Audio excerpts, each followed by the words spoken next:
check. Ms. Green's grade 2 sign looks good. Though not his first rodeo, the challenges facing Principal Eric Sprung of the Cabot Elementary School in Newton were unique heading into this school year. You're gonna have a great day.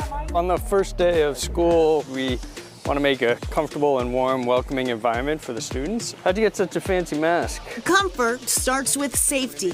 And here, as in many local school districts, creating space by reducing the number of students was the first hurdle.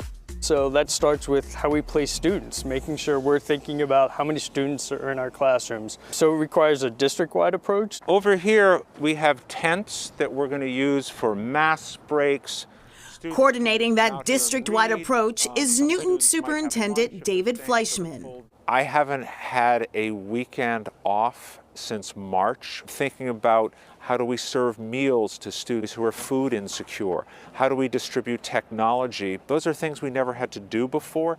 Fleischman is also aware that parents are facing unprecedented times when school, traditionally a reliable anchor of consistency, has been anything but. All of this is an experiment. We're going to make mistakes. One thing I think we've all learned is that you can't do it alone. It's a silver lining during this crisis is that we've never seen families more engaged in education.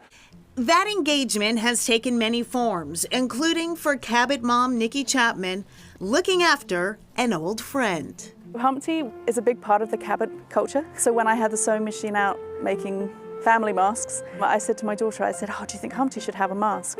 And she was like, "Yeah."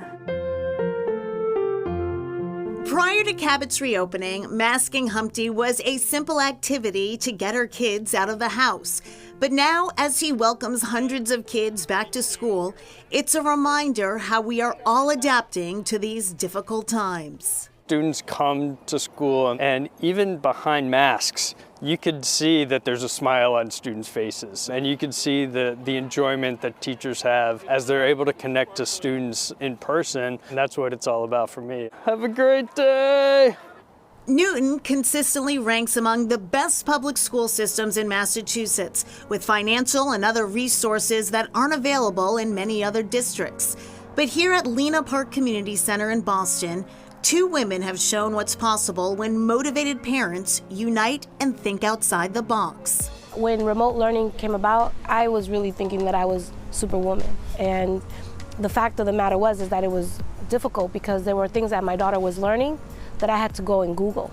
If you Google Julia Mejia, you'll see the Boston City Councilor made headlines in 2019 after winning her seat by just 1 vote. And again with these heartwarming TikTok videos made during quarantine with her daughter. But much more impressive than her dance moves are the moves she's made to support her daughter's remote education, along with another mother, Sharita Fauché. There's a global pandemic, right? And how do you give your kids reassurance when it feels like the sky is falling? And so we heard from a lot of parents who were frustrated, and there were a lot of parents who didn't even know how to speak English. When the fear falls numb inside. Fauché and Councilor Mejia decided to take matters into their own hands, researching options to support their children's remote learning. They discovered some parents uniting in communal learning units called pods. That there's nothing like a mother fighting for her child. And I think when we started hearing about learning pods, there was this whole idea of it would be unattainable for Black and brown and low-income families, right? And I think for us, we always felt like whenever anyone says no, that's like just saying, I dare you to.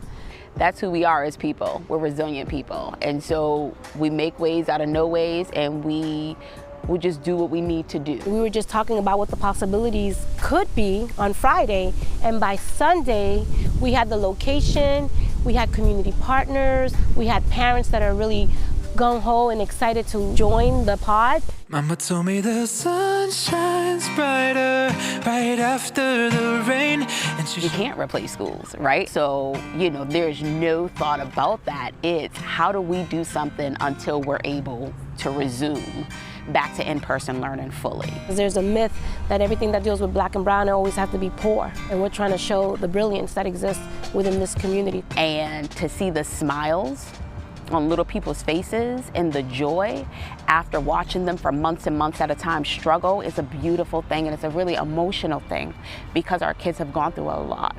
And the fact that we took matters into our own hands might not be a big deal in the grand scheme of things, but it is a big deal to those 20 working families who wouldn't have any other option right now. The Lena Park Pod has created an active distance learning community. Parents pitch in and students engage in activities with a focus on self-image and empowerment. They are happy to report that other pods with a similar model have popped up around Boston. Coming up, a therapist counsels families while homeschooling her own kids too.